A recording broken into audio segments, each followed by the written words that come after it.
तैनाती के लिए सुप्रीम जुडिशल कमीशन का इजलास आज होगा। Chief justice of Pakistan Yahya Afridi करेंगे। मुख्तलिफ हाई कोर्ट के सीनियर जजेस के नामों पर गौर किया जाएगा। जुडिशल कमीशन ने लाहौर हाई कोर्ट में 4 एडिशनल जजेस की तकर्रुर के लिए 13 फरवरी तक नाम मांग लिए। चारों एडिशनल जजेस ज़िला अदलिया से लिए जाएंगे। नामजदगियों के लिए कमीशन मेंबरान को खत इरसाल। नाम सुप्रीम जुडिशल कमीशन के 6 फरवरी को होने वाले इजलास के तनाजुर में मांगे गए हैं।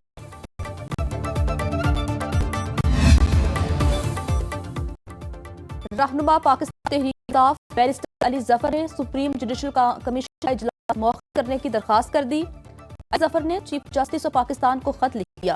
खत में इस्लामाबाद हाई कोर्ट जजेस की सीनियरिटी तनाज़े का हवाला देते हुए कहा कि जजेस की ट्रांसफर से इस्लामाबाद हाई कोर्ट की सीनियरिटी लिस्ट तब्दील हो गई। मुनासिब होगा जजेस की सीनियरिटी का मसला हल होने तक कमीशन इजलास मौखूफ किया जाए। जुडिशल कमीशन ने अगर इजलास करना ही है तो ट्रांसफर शुदा जजेस को ज़ेरे गौर न लाया जाए।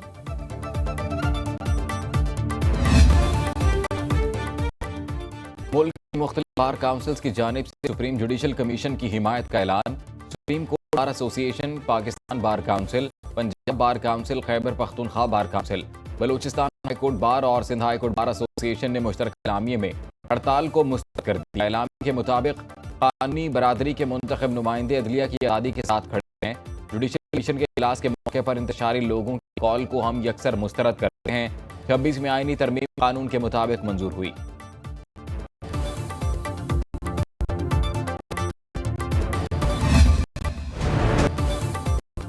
तरमीम आइन का हिस्सा पार्लियामेंट या सुप्रीम कोर्ट का फैसला ही खत्म कर सकता है। जब तक ऐसा हो नहीं जाता मामलात इस तरमीम के तहत ही चलेंगे।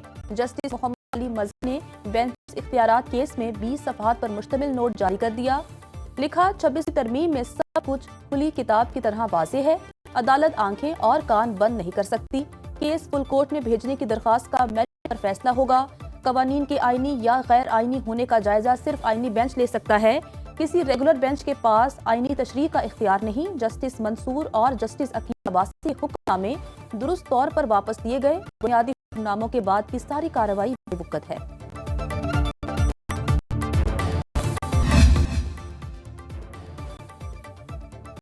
वज़ीर-ए-आज़म शहबाज शरीफ 2 रोज़ा दौरे पर आज मुत्तहिदा अरब अमारात रवाना होंगे। यूएई के नायब सदर की दावत पर दुबई में वर्ल्ड गवर्नमेंट समिट में शिरकत करेंगे। समिट में दुनिया भर से सरबराहान, हुकूमत, पॉलिसी मेकर्स और बड़ी कारोबारी शख्सियत शरीक होंगी। वज़ीर-ए-आज़म शहबाज शरीफ के खिताब में इक़्तिसादी तरक्की, डिजिटल तब्दीली और इस्लाहात से मुतालिक पाकिस्तान के विजन पर रोशनी डालेंगे। मुत्तहिदा अरब अमारात समेत मुख्तलिफ ममालिक के रहनुमाओं, मल्टीनेशनल कंपनियों के CEO भी मुलाकातें करेंगे। तर्जुमान दफ्तर खारिजा के मुताबिक वज़ारत उस्मा का मनसब संभालने के बाद वज़ीर-ए-आज़म शहबाज शरीफ का दूसरा दौरा यूएई होगा। वज़ीर-ए-आज़म शहबाज शरीफ के 1 साला दौरे में गैर मुल्की सरमायाकारी में नुमाया इजाफा। हुकूमती पॉलिसियों पर सरमायाकारों का एतमाद बढ़ गया। वर्ल्ड इकनॉमिक फोरम की कंट्री पार्टनर गैर सरकारी तंजीम मशल ने पाकिस्तान में इस्लाह मुतल्लिक रिपोर्ट जारी कर दी। रिपोर्ट के मुताबिक पाकिस्तान में गवर्नेंस, मईशत, सरमायाकारी और माहौलियाती शोबे में इस्लाहात की गई। रिपोर्ट में शहबाज शरीफ दौर की 120 से जायद इस्लाहात का तफसीली जायजा लिया गया।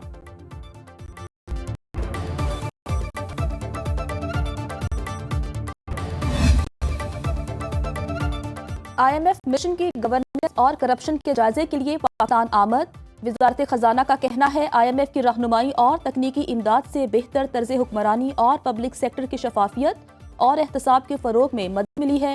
वज़ारत खजाना से जारी एलामिये के मुताबिक IMF ने फ़ाल मईशत और पायदार मौशी तरक्की के लिए तिजारत, शरई तबादला और मार्केट इस्लाहात के निफास में मदद फराहम की।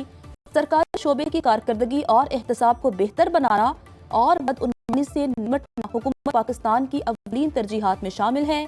EFF 2024 के तहत हुकूमत पाकिस्तान ने IMF के साथ स्ट्रक्चरल बेंच तश्कील दिया है। पाकिस्तान ने इलेक्शन ट्रिब्यूनल्स के हवाले से रिपोर्ट जारी कर दी। रिपोर्ट के मुताबिक इलेक्शन ट्रिब्यूनल्स ने जनवरी 2025 में 11 मजीद इंतखाबी दरखास्तों का फैसला सुना दिया। फैसलों की तादाद 112 हो गई, जो मजमूई दरखास्तों का 30% बनती है। लाहौर के 3 ट्रिब्यूनल्स ने 9, बहावलपुर और कराची के ट्रिब्यूनल्स ने एक दरखास्त का फैसला किया। फैसला शुदा 11 दरखास्तों में 6 PTI हिमायत याफ्ता आज़ाद उम्मीदवारों की थी। 11 दरखास्तें मुस्तरद बलोचिस्तान असेंबली की 3 नशिस्तों पर दोबारा पोलिंग का हुक्म।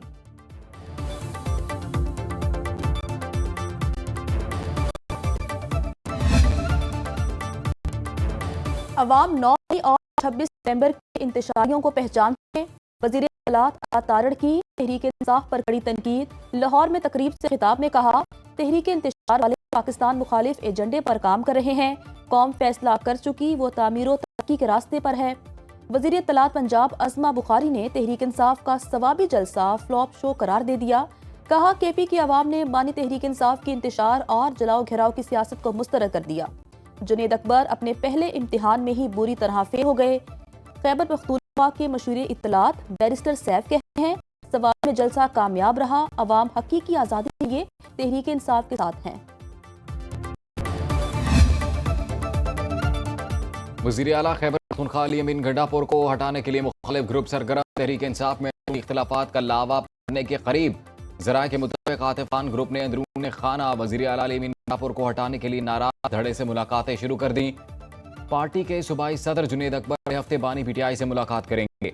खैबर पख्तूनख्वा काबीना में फौरी रद्दोबदल के लिए नाम बानी के साथ शेयर करेंगे।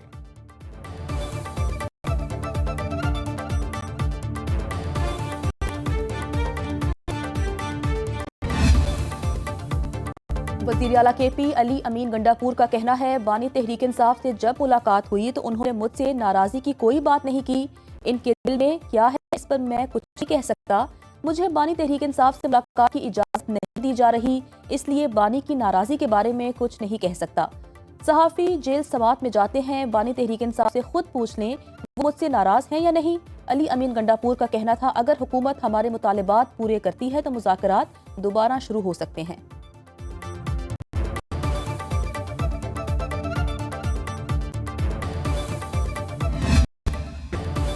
MQM पाकिस्तान के मरकज बहादुराबाद में दोनों ग्रुपों की अलग अलग बैठक। फारूक सत्तार का कहना है, तंजीमी नज़्म ज़ब्त की खिलाफ वर्जी करने वालों के खिलाफ कार्रवाई होगी। हमारी मरकजी कमेटी किसी भी मसले का हल निकाल सकती है।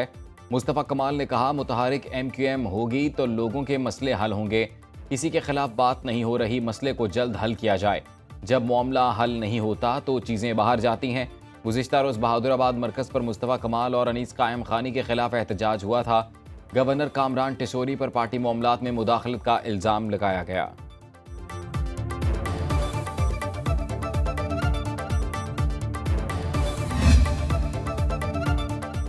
मौलाना फजलुर रहमान ने फिर हुकूमत और पार्लियामेंट को धांधली की पैदावार करार दे दिया।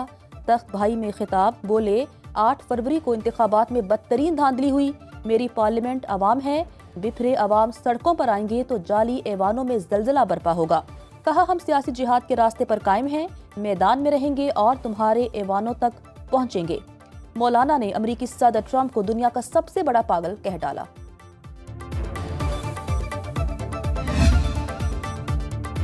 वज़ीर बल्दियात सिंध सईद गनी कहते हैं, MQM का अंदरूनी इंतशार उनका अपना मामला है। गवर्नर सिंध को पार्टी में अपनी मुखालिफत पर तवज्जो देनी चाहिए। DIG ट्रैफिक बनने की उनकी उम्र नहीं रही। अवामी मसाइल हल करने में पीपल्स पार्टी से बेहतर और कोई जमात नहीं। कराची के मसाइल को तरजीही बुनियादों पर हल कर रहे हैं। Opposition leader Sindh assembly Ali Khurshidi का सईद गनी को जवाब कहते हैं। सईद गनी के मातहत बल्दियाती महकमे नाअहली और बद इंतजामी के रिकॉर्ड बना रहे हैं। करप्शन, खरबा परवरी और बददियानती सिंध सरकार का खासा है।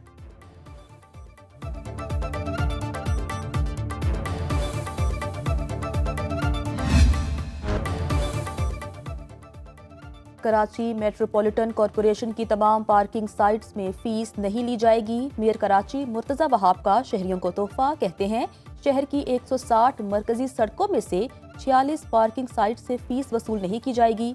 हमारे पास 2 अरब से जायद के फंड्स हैं। KMC को 4 से 5 करोड़ की जरूरत नहीं। KMC के नाम पर गैर कानूनी पैसे वसूल करने वालों के खिलाफ कानूनी एक्शन लिया जाएगा।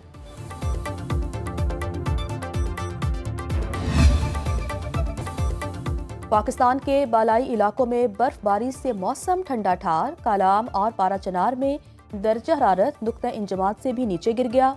महकमे मौसमियात की गिलगित बल्तिस्तान, खैबर पख्तूनख्वा और कश्मीर के बाज़ इलाकों में बारिश और मजीद बर्फबारी की पेशगोई।